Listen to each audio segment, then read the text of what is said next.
Good evening, ladies and gentlemen. This is TVP World. You're watching World News Tonight. I'm your host, Benjamin Lee. Germany is poised to have a new chancellor. Exit polls show the Christian Democratic CDU leading in today's federal elections. More on that in just a moment, but first, let's take a look at tonight's headlines. A new direction in Germany's foreign policy. US-Ukraine rare earth mineral deal picks up steam.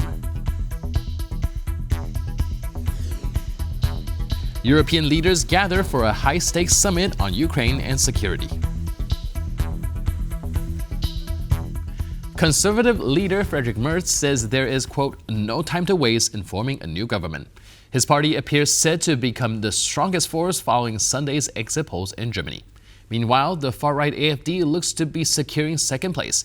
We now go live to Sasha in Berlin.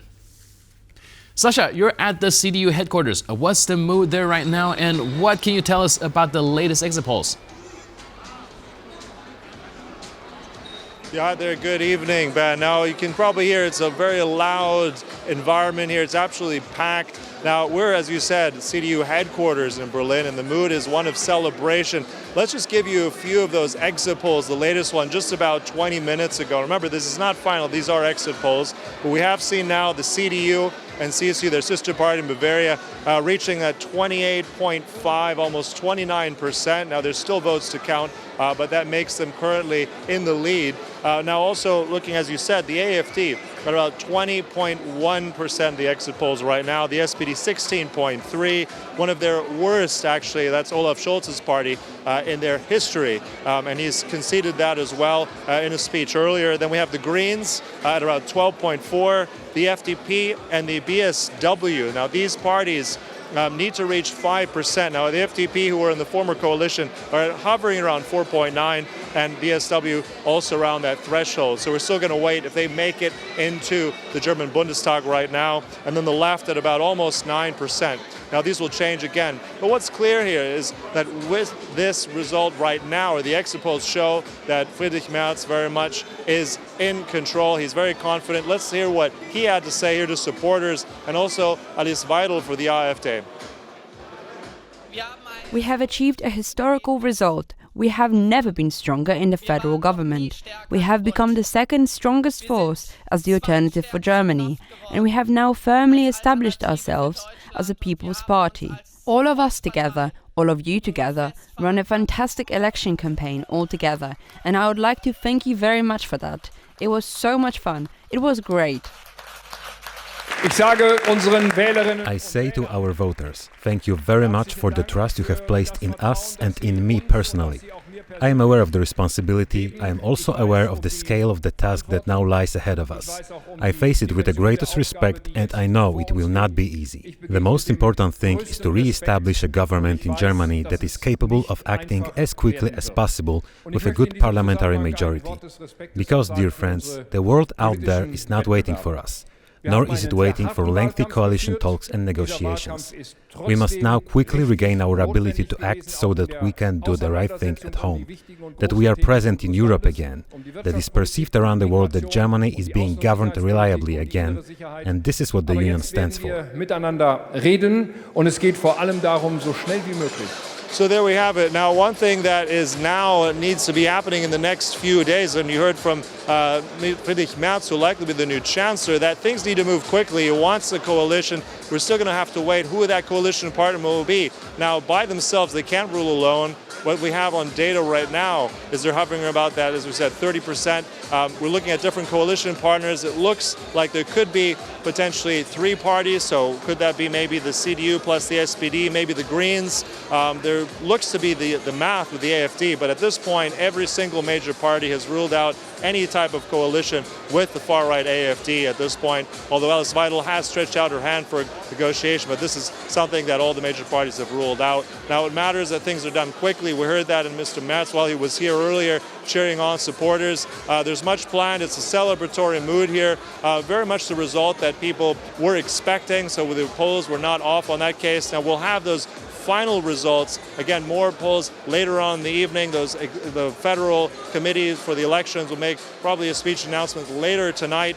And then all the different votes have to be counted also in the morning. So the morning hours will have that final tally. And then it's the question, who will rule with who? It matters for Germany, security, migration, the economy, big issues at stake. Friedrich Merz knows that, and he's going to do his best, I think, very much to put together a coalition, if he can, as fast as possible. And that's the latest. Back to you, Ben, in the studio.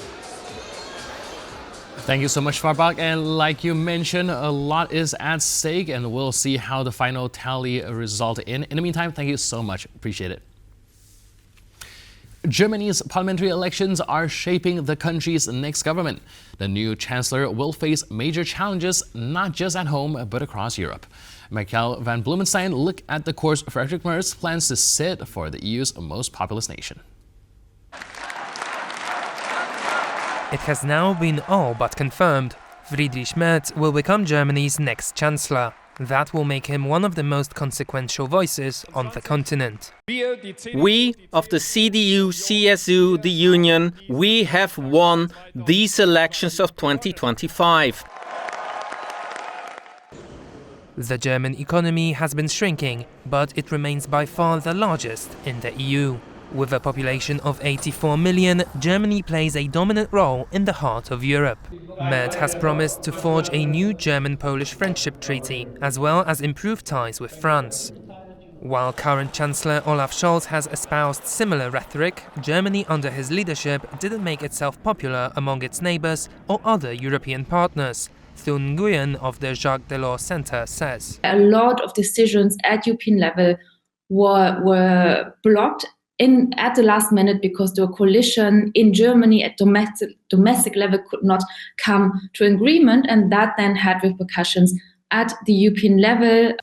Merz's rhetoric on Ukraine has also been more hawkish. He argues for supplying Kiev with long-range missile systems and increasing support in general. And with Donald Trump as US president, he wants Europe to be more self-sufficient. Europe, not just Germany, Europe must finally grow up, and above all, Europe must finally grow up in terms of security policy. Friedrich Merz is a strong Atlanticist. He's committed to the transatlantic alliance, but the problem is we don't know whether the US is still committed to the transatlantic alliance. Such a shift does not come naturally for Germany, which for years among experts has been known as a reluctant hegemon. Leading in the economy space, but not leading on defense. And I think with this new government, we might see a situation where Germany will also be willing to take on further responsibilities in the defense domain. But before he can even think about changing Germany's course, Merz has to hold some tough coalition negotiations. Much of what he can do depends on what deals he strikes with other parties.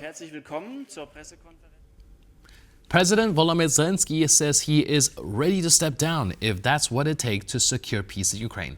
He made the remark during Ukraine Year 2025, a forum focused on the country's biggest challenges. Don Arlith was there and brings us the details. As has been tradition since the full-scale invasion of Ukraine, President Zelenskyy opened his doors to answer questions from around the world for the global press.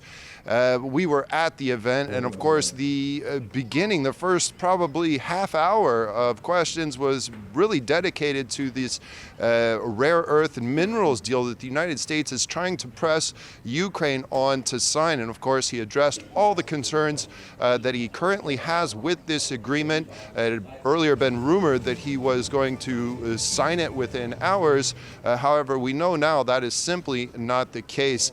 President Zelenskyy also said, addressed the issue of elections. Of course, we've heard Donald Trump say that President Zelenskyy is a dictator. Therefore, Zelenskyy also addressed this issue and actually said it was very interesting that he would give up the presidency, but in exchange for one thing, and that is membership in NATO.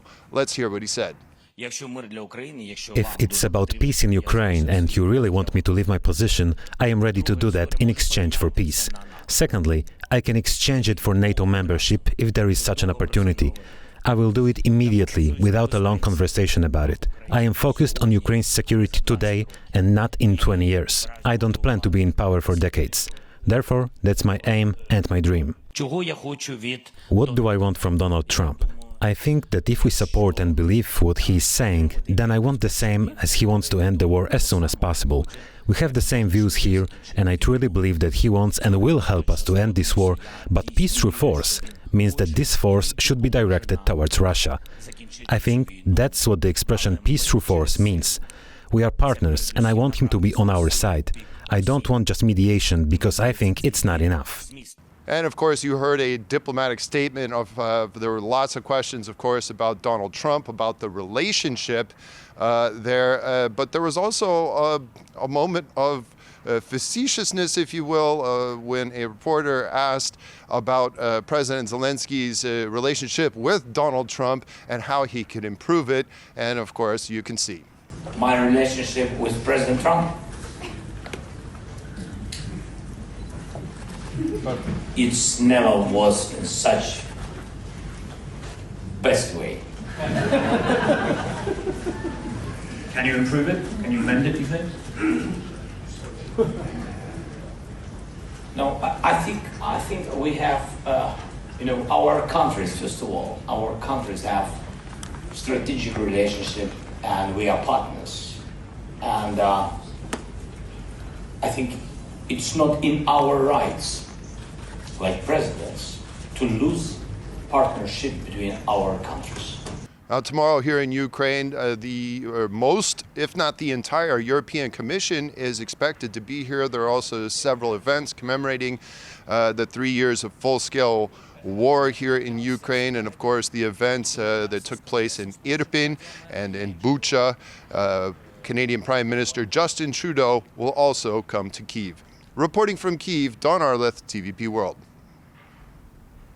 European Council President Antonio Costa has announced a special summit focused on defense in Ukraine.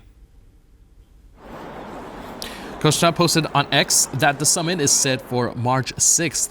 He says the top priorities will be strengthening European defense and securing peace on the continent. He also emphasized that he's working closely with European Commission President Ursula von der Leyen to prepare for the talks. This announcement comes at a crucial time in the war, as recent high-level meetings between US and Russia officials held in the UAE have raised concerns that Ukraine may be sidelined in negotiations. Diplomatic tensions, stall talks, and growing divisions between US and Ukraine. Yet, in the middle of it all, a rare earth mineral deal is gaining traction. Until today, an agreement seemed out of reach, but now negotiations appear to be moving forward. Zuzana Jurek reports. The White House and Kyiv are keen to work out a deal as soon as possible. It may last a day or months, but trust me that the deal that we believe can emerge must correspond to Ukraine's national interests and has to be of interest for our partners. The latest draft of the highly contentious deal was received by Kyiv with initial apprehension, as the US demanded 50% ownership stake of Ukraine's mineral wealth, amounting to approximately $500 billion. The remuneration was justified by President Trump as a repayment for aid that Ukraine has received from Washington since the outbreak of the war. The United States has given $350 billion because we had a stupid, incompetent president and administration. 350. But here's worse. Europe gave it in the form of a loan. They get their money back. We gave it in the form of nothing. Kyiv had initially proposed a business arrangement. We have an important economic point in the victory plan: investment in Ukraine's rare earth minerals. We have enough of them in Ukraine's land. Experts point out that despite the hardball numbers which are being thrown around, the logistics of the deal are not necessarily crystal clear. If the US is not ready to bring Ukraine to a victory rather than to some sort of partial capitulation as it looks now. So this is so far a strange offer to Ukraine. And the agreement comes with huge stakes, not least because of the price US wants Kyiv to pay. It might also prove imperative to rescuing the worsening relations between the two countries. I think it's very hard to argue at the moment that there's really any ideological overlap, between Trump and Ukraine at the moment. A lot has been made about him coming up and wanting to strengthen his position a little bit, but as you know, I think this is very transactional, and Trump just wants to exert out what he thinks is the best deal that he can from Ukraine. Coming to a consensus has proven difficult, with the previous proposal rejected by Kyiv. But for the US, gaining access to the mineral wealth found in Ukraine is vital. Not only does the country hold 21 of 34 minerals listed as critical raw materials, or an equivalent of 5% of the world's reserves. But crucially for Washington, Ukraine has a wealth of lithium, virtually indispensable to the production of electrical vehicle batteries. In terms of global sales, the US is responsible for 10% of the global market share, with some estimates indicating it's looking to expand its share to approximately 30% by 2030. At the moment, China is controlling, 60 to 70% of all the rare earth minerals. And in addition to that, they're also doing over 80 and 90% of the final refinement. So China is in a monopoly right now. And if there's one thing we learned using the real estate language, Trump does not want to be stuck in a monopoly having to rely on China. But for the US to gain access to Ukraine's minerals, if you believe that the economic deal is a part of the security guarantees, then why can't your boots be on the ground where your business interests are present? Isn't it logical? Particularly as approximately 20% of the minerals are found in the Russia-controlled eastern territories. We have information that unfortunately there is about $350 billion worth of these useful critical materials in the temporarily occupied territory. With negotiations soon to be underway, one thing is clear. For Ukraine, any deal it reaches with the US will have to see security guarantees at the forefront. Russia has launched its largest drone attack on Ukraine since the start of the full-scale invasion. We now go live to our Ukraine correspondent, Oz Chatterjee. Good evening, Oz. What do we know so far about these attacks? Yeah, this was an attack that reached all across Ukraine with 267 attack drones being launched across Ukrainian territory by Russia. That's according to the Ukrainian Air Force. That was briefed by the Ukrainian Air Force spokesman Yuri Inat. Now, they say 138 of those drones were successfully intercepted. However, there was some damage done in Odessa. 3 people were injured in a fire that broke out following a drone strike. Now, missiles were also launched by Russia last night, with the worst hit area being the central Ukrainian city of Kryvyi in the Dnipropetrovsk Oblast. There was 1 person was killed by the missile and 5 other people were wounded. So while all these deliberations are happening about Ukraine's minerals and talking about Ukraine without Ukraine's involvement, Ukrainian civilians are the ones that are still bearing the brunt of these attacks, these daily routine bombardment from the Russian Air Force. So, it really brings it back to what's happening right here on the ground, as people are still dying in these attacks while these talks are ongoing. All right. Thank you so much, Oz, for the update. And meanwhile, please do stay safe out there. Appreciate it. 3 years after Russia's brutal invasion, Bucha and Irpin remains powerful symbols of both immense suffering and incredible resilience. As we revisit streets once marked by chaos, we honor the strength of the Ukrainian people and their ongoing fight for justice and freedom. Don Arlith reports.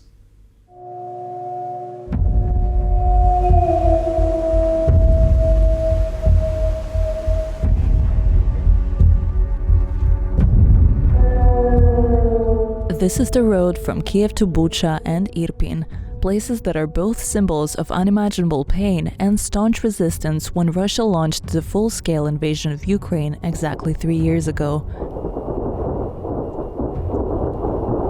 We were there when these cities were liberated and Russian soldiers fled after unsuccessfully trying to conquer and occupy the capital of Kiev. Here, in these places 3 years later, we are returning to remind you who the Ukrainian people are fighting against. In late February, early March 2022, the Battle of Irpin took place. It was part of a major offensive by Russian forces aimed at encircling the Ukrainian capital.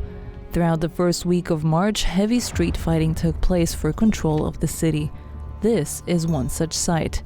On 23rd of March 2022, the Ukrainian authorities reported that 80% of the city was under their control. 5 days later, Russian troops began their withdrawal, abandoning the effort to take Kiev by force. From February 27th to March 29th, 2022, Russian troops occupied nearby Bucha. More than 1,700 civilians were killed in the entire Bucha district, including around 700 in Bucha itself. Almost all the bodies bear the marks of deliberate murder by Vladimir Putin's troops. What many Westerners refer to as blatant war crimes, Vladimir Putin considered these barbaric acts the work of national heroes. That's why he awarded the 64th Independent Motorized Brigade, which was stationed in the city, with the title of, quote, Guards for protecting Russia's sovereignty. Russia! Ukraine began the daunting task of investigating the crimes committed in Bucha to hold those accountable in the hopes that one day they face justice. But 3 years later, as the war rages on, this possibility looks as elusive as peace with Russia. 3 long, painful years since Russia launched its full-scale war on Ukraine. The fight isn't over and the cost of freedom remains high.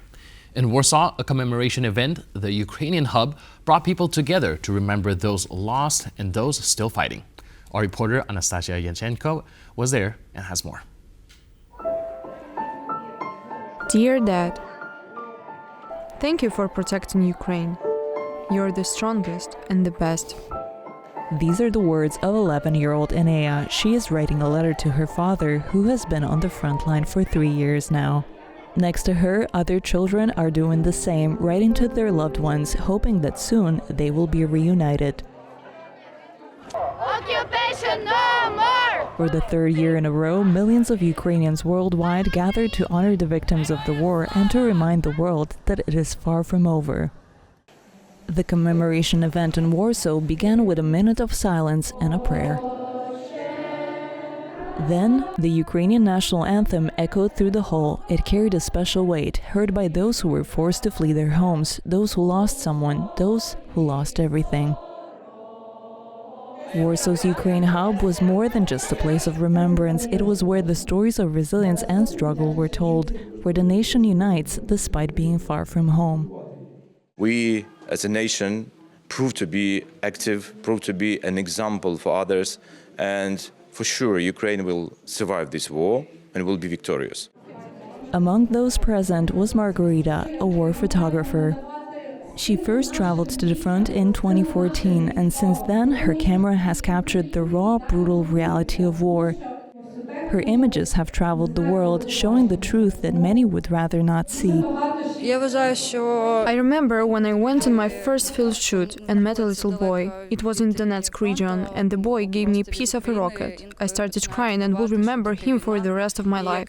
Children should not be playing with debris. Children should not witness this war. Also among the attendees were members of the Ukrainian scouting organization Plast.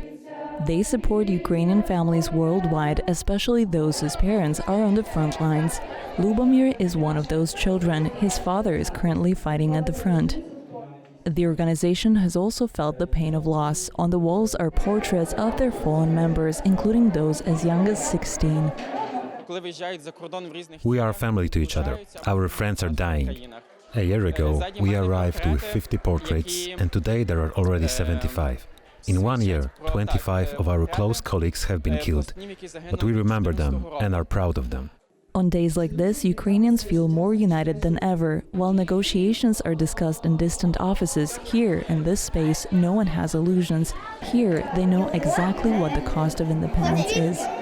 This installment is called The Wall of Angels of Ukraine. It holds 599 angels, 599 children who lost their lives to the war. The world needs to know the price soldiers are paying for the safety of not only Ukraine, but all of Europe. I beg everyone not to forget about the prisoners, the dead children. In the 3 years since the full-scale war in Ukraine began, more than 1.5 million Ukrainians have arrived in Poland. Building a new life, they remain closely connected to their homeland and continue to support their country abroad. The German federal elections marks a pivotal moment, not just for Germany, but for Europe's security landscape. Exit polls currently show Friedrich Merz, CDU-CSU, leading at around 30% and the AfD securing a historic 20%. The SPD has fallen to a record low, raising questions about coalition building and policy direction. What do these results mean for European security, NATO, and Germany's global role? Joining us today on TVP World to discuss is Daniela Schwarzer, Executive Board Member of the Bertelsmann Stiftung. Hello, ma'am, and welcome to TVP World. Good evening. Hello. So, how do you see the outcome of this German election shaping European defense going forward? Well, the biggest question is how long it will take to shape a government and obviously what the coalition will be. And there's one big unknown, and that is whether two small parties who are who polled at around 5% and are now just below 5% in the estimated results, whether they will actually make it into parliament. Because if they do, government formation will be more difficult. Then a coalition of the Christian Democrats and the Social Democrats won't have the necessary majority of seats, and thus they will need a third partner. So coalition negotiations can be long, and it's more difficult to predict which foreign policy position the new coalition will then take. But what we know is that Friedrich Merz, who will be the next chancellor, has taken very clear positions during the electoral campaign. For instance, on support for Ukraine, on sanctions on Russia. He has been recently at the Munich Security Conference very critical of recent developments in Washington, D.C., such as negotiating directly with Russia without Ukraine. And so I think he will very probably push any new coalition to more investment in Ukraine security, and progress with regards to European defense cooperation as the European pillar within NATO. All right, you mentioned that there is still a little bit of uncertainty when it comes to coalition building, and there might still be a few speed bumps when it comes to forming a government. Can you give us a little bit of insight into some of these nuances? What are some of the possibilities and what you think might be the most likely outcome? Well, we have two parties of which we don't know whether they will make it into parliament. One of them are the Liberals, who were in the previous government and who are a potential coalition partner for the Christian Democrats led by Friedrich Merz. If they don't make it in, then he basically only has two other partners with whom he can negotiate, the Social Democrats and the Greens. Then there is another party which right now is not sure to make it into parliament. That is a far-left party created by a far-left politician who has been around for a very long time and who has basically split the far left. Her own party, BSW, may make it into parliament. If so, again, that will have consequences for Friedrich Merz's coalition formation, because in that scenario, he will need a third party, and we may end up with a coalition made up of Christian Democrats, Social Democrats, and then either Liberals or Greens. And that would be a far more complex negotiation process to agree on a coalition treaty and the distribution of government jobs. Right. And going back to what you mentioned before, Friedrich Merz himself has been an outspoken proponent of closer ties between Germany, Poland, and France, otherwise known as the Weimar Triangle. How do you think that this vision might enhance trilateral cooperation? And can we see any sort of a concrete step when it comes to these relationships going forward? Well, first of all, he has said that very symbolically he will use his first day in office to travel to Warsaw and to Paris. And I think that already is a very strong signal. Usually German chancellors travel to Paris on their first or maybe second day in office, and then a little later to Poland, the United States, the UK, and others. So he clearly bets on the three players within the European Union, Poland, France, and Germany. And I think it makes even more sense now that there is a huge urgency to act within the European Union or among EU member states to bring forward defense efforts, because if Europe wants to play a role, first of all, in the way a potential agreement with Russia and Ukraine is being found, Europeans have to be ready and have to be able to say what they will be contributing both to the stabilization of Ukraine, but also more importantly and directly connected to Europe's future security order. There's a very high likelihood that the United States will withdraw, first of all, from support for Ukraine, maybe not entirely, but it will reduce support. And then secondly, there's the big question mark whether the US will withdraw troops from Europe, which is why, for instance, France and the UK seem to have already discussed the question of ground troops into Ukraine and on the eastern flank of NATO. So I think there will be a lot of movement in the next few weeks, and it's very important that Germany has clarity on the political setup as soon as possible. And I believe that Friedrich Merz, as the very probable next chancellor, he sees that, and he recently really spoke about the first steps he will need to make, and he shows that he understands the sense of urgency. All right, and speaking of relationship between Germany and Poland, there's recently a new treaty that's been promised by Mr. Merz. What benefits do you think that this could lead to? Well, I think in general, Polish-German relations need a real push. There has been a lot of political tension going back to the previous Polish government of PIS. And I would say that there is now a huge opportunity with a new government and leadership in Poland and a new government coalition and chancellor in Germany to really look at a number of things that we can work on together. We have already discussed defense and security. That is key. Poland is very invested with a very strong defense budget. Germany still is in a catch-up process. But the question is, of course, how do we spend money in the best possible way in the European Union together? So that's one thing. The other, I think, very important question for Germany and Poland is how can very solid ties between the countries be built?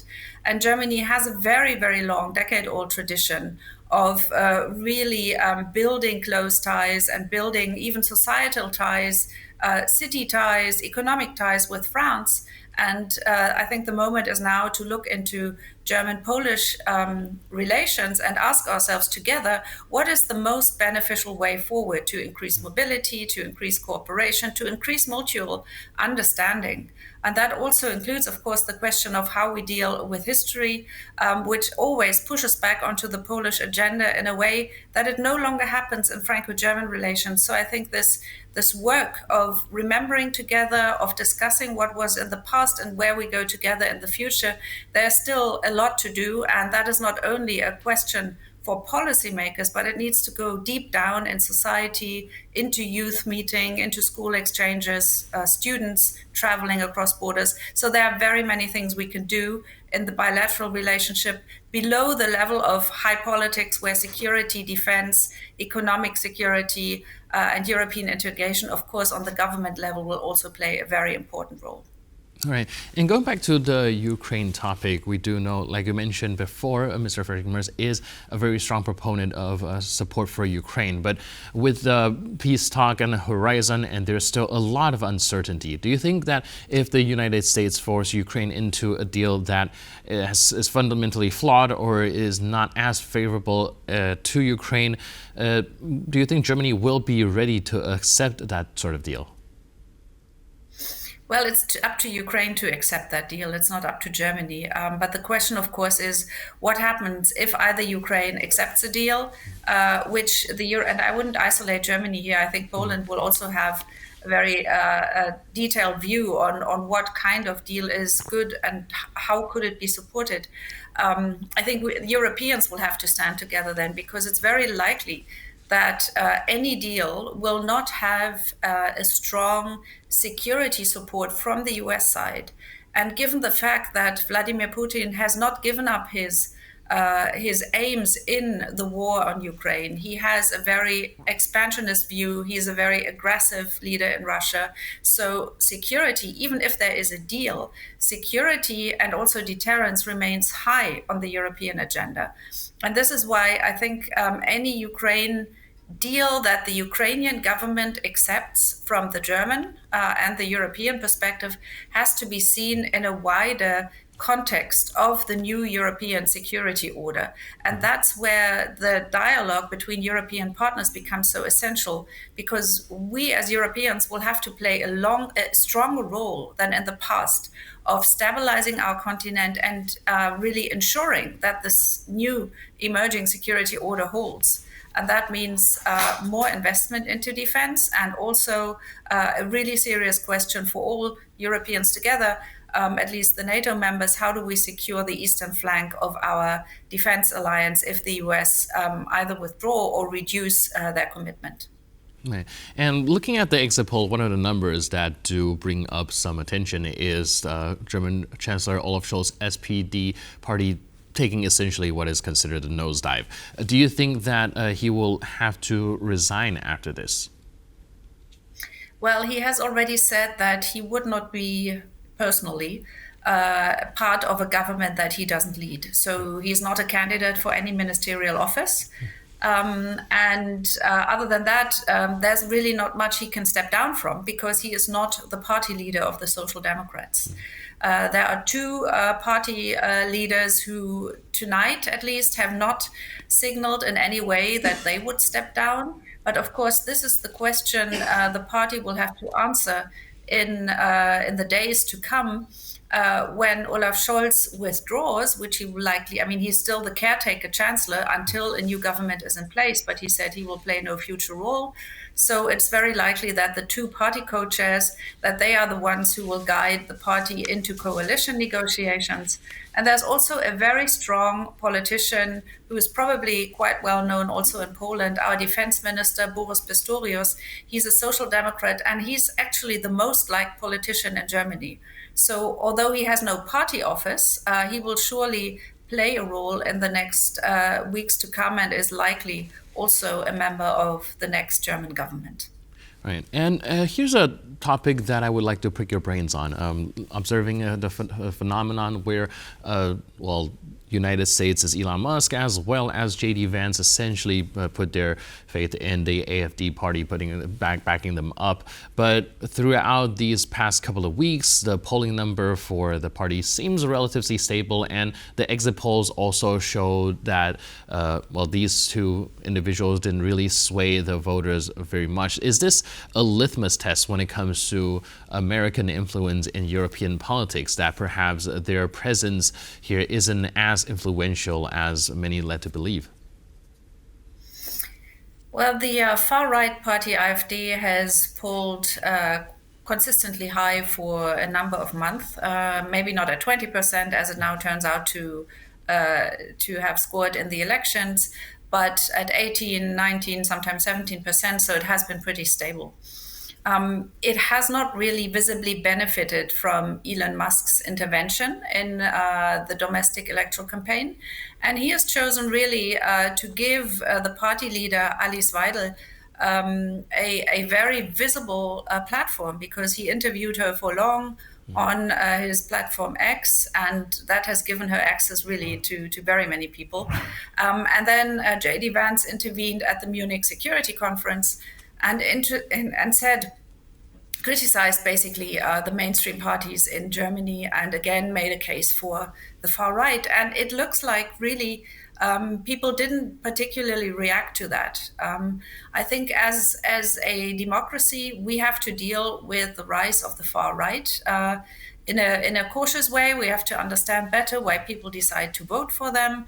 But in terms of American intervention in this election, I think there's no proof that this has really changed the outcome of the election.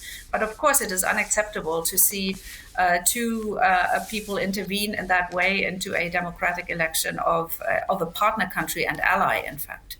Right. And last but not least, do you think that finally Germany will be seeing the dedication of the NATO benchmark of 2% GDP into defense? Yes, that's very likely. I mean, the budgetary planning, the budget for this running year has not been confirmed, obviously, because we only had a caretaker government. So this is top on the agenda. And actually, the debate in Berlin is already how we go beyond 2%, because it's not because of the pressure that comes out of Washington, D.C., but really the realization that we are facing a different security situation on our continent. So the next few weeks, once the coalition negotiations advance, thus will also concern the question of how this funding can be provided that we need to secure Europe and Germany. And that means we have to look into the question what to do with our constitutional rule. We have a debt brake which limits public expenditure and deficits. And also there's a European rule, the Stability and Growth Pact. And it is very likely that the next government will have to take a pragmatic stance, because we all know that defense needs more and needs more funding in the future. And at the same time, Germany has a very long agenda on other priorities which also need funding. Modernization of infrastructure is just one, investment into education, digitization. There are many things to do. So I believe we will see more flexibility on the budgetary rule side. Right. Thank you so much for all your input and insight. Really appreciate it. And thanks for being with us on TVP World. Thank you very much. Cheers. Good night. And thank you for watching this edition of World News Tonight. Before more news, update, and commentary, please stay tuned to TVP World.